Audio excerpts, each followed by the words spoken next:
अगर आपके पास लैपटॉप है तो लैपटॉप चार्जर के पिन के पास आपने ये सिलेंडर जरूर देखा होगा। क्या आपने कभी पूछने की कोशिश करी कि ये सिलेंडर क्या है और किस काम आता है? चलिए मैं आपको बताता हूं। इस सिलेंडर को फेराइट बिड कहा जाता है और इस फेराइट बिड सिलेंडर का इस्तेमाल इलेक्ट्रॉनिक सर्किट में से हाई फ्रीक्वेंसी नॉइस सिग्नल को फिल्टर करने के लिए किया जाता है। गाइस, फेराइट एक सेरेमिक मिक्सचर है जिसको आयरन थर्ड ऑक्साइड और कुछ मेटल्स को मिक्स करके बनाया जाता है। अब ये सर्किट भी बेहद आसान तरीके से बनाया जा सकता है। सिर्फ इस सिलेंडर के चारों तरफ चार्जिंग वायर को लपेटना होता है और वो आसानी से नॉइस सिग्नल को फिल्टर कर लेता है। आपके चेहरे की स्माइल आपकी खूबसूरती पर चार चांद लगा देती है और उसमें सबसे इंपॉर्टेंट रोल आपके दांतों का होता है। अब मैं ऐसा क्यों कह रहा हूं, जरा ध्यान से इस पिक्चर को देखिएगा। जब सबसे पहले आपने इस पिक्चर को देखा तो आपकी नजर सबसे पहले किस चीज पर गई?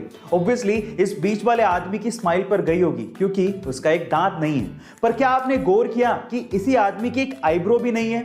गाइस, आपने आईब्रो पर गौर तक नहीं किया। इसीलिए कहते हैं कि सबसे पहले किसी की नजर आपकी स्माइल पर पड़ती है। इसीलिए अपने दांतों को संभाल के रखिएगा क्योंकि यही आपकी स्माइल को और खूबसूरत बनाता है। गाइस, आपका इसके बारे में क्या ख्याल है चैट सेक्शन में जरूर लिखिएगा। अगर आपने गौर किया हो तो महात्मा बुद्ध की तस्वीरों और उनकी मूर्तियों में उनके सिर पर घुंघराले बाल दिखाए जाते हैं, लेकिन एक्चुअली वो घुंघराले बाल है ही नहीं। हो गए ना हैरान? गाइस, पुरानी मान्यताओं के हिसाब से बौद्ध भिक्षुओं को उनके तन की पवित्रता को बनाए रखने के लिए मुंडन करवाना पड़ता है। तो गौतम बुद्ध ने भी अपने सिर का मुंडन करवाया था, यानी कि उनके सिर पे बाल थे ही नहीं।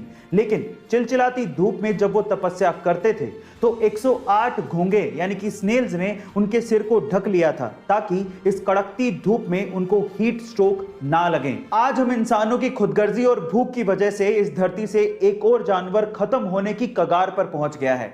इस जानवर का नाम है पेंगोलिन। एक रिपोर्ट के अनुसार इस जानवर की तस्करी सबसे ज्यादा की जा रही है। इंसान इसे दवा बनाने और अपनी भूख मिटाने के लिए इस्तेमाल कर रहा है, जो कि बेहद शर्मनाक है। लेकिन सारे इंसान एक जैसे नहीं होते। जिम्बाब्वे के फैलिट नकाटा इन जानवरों को बचाने के लिए कब से लड़ रहे हैं। वो इन्हें बच्चों की तरह पाल रहे हैं। इसी वजह से उन्हें पेंगोलिन मैन के नाम से पुकारा जाता है। गाइस, आज हमें इन बेजुबान जानवरों के लिए आवाज उठानी होगी, नहीं तो हमारा एग्जिस्टेंस भी एक दिन खत्म हो जाएगा। इसलिए चैट में प्लीज लिखिए save pangolin save earth. Thank you so much. Stylish star और बनी के नाम से मशहूर south Indian superstar Allu Arjun का एक और सीक्रेट सामने आया है और वो है उनका favourite number. Guys, Allu Arjun का फेवरेट नंबर है 666। अब ये नंबर भी कोई आम नंबर नहीं है, इसे डेविल्स नंबर कहा जाता है। अब स्टार खास है तो नंबर तो खास होगा ही। अब अल्लू अर्जुन का ये फेवरेट नंबर क्यों है, उसके पीछे का रीजन ये है कि अल्लू अर्जुन का मोबाइल नंबर भी 666 से एंड होता है और उनकी गाड़ियों के नंबर प्लेट्स में भी आपको 666 देखने को मिल जाएगा।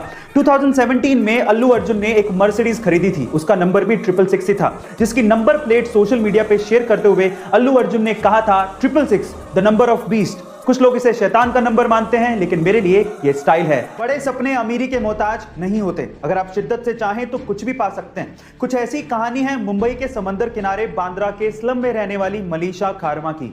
मलीशा सुपर मॉडल बनना चाहती हैं। स्लम में रहने के बावजूद भी उनकी इंग्लिश सुन के आप लोग भी चौंक जाएंगे।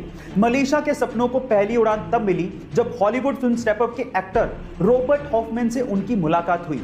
मुंबई घूमने आए रॉबर्ट हॉफमैन इस बच्ची से इतना प्रभावित हुए कि उन्होंने इस बच्ची का इंस्टाग्राम पे अकाउंट बनाया, अपने साथ कुछ वीडियो शूट की और उसके बाद इंस्टाग्राम पे अपलोड की और फिर इस बच्ची को प्रिंसेस ऑफ स्लम नाम भी दिया। और आज इस बच्ची के इंस्टाग्राम पे 1.5 लाख से ज्यादा फॉलोवर्स हैं। और तो और एक फैशन मैगजीन ने मलीशा को उसके कवर पेज पर जगह भी दी। गाइस, वो उसके लिए सबसे सुनहरा दिन था।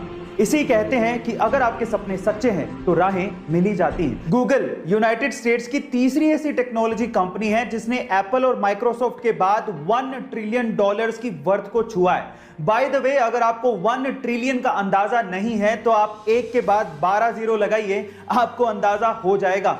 1 ट्रिलियन को 1 मिलियन भी कहते हैं। अब गूगल कितनी पावरफुल है, इसे दिग्गजों की भाषा में समझने की कोशिश करते हैं। टेस्ला और स्पेसएक्स के मालिक एलॉन मस्क के अनुसार गूगल पूरी दुनिया की इकलौती ऐसी कंपनी है जिससे उन्हें डर लगता है। अमेज़न के मालिक जेफ बेजोस के अनुसार गूगल एक पहाड़ है जिस पे चढ़ा तो जा सकता है लेकिन उसे हिलाया नहीं जा सकता। गाइस, क्या आपको गूगल की पावर का अंदाजा था? चैट सेक्शन में जरूर लिखिएगा और ऐसी अमेजिंग वीडियोस के लिए शेयर, सब्सक्राइब एंड लाइक। मिलता है अगली वीडियो में।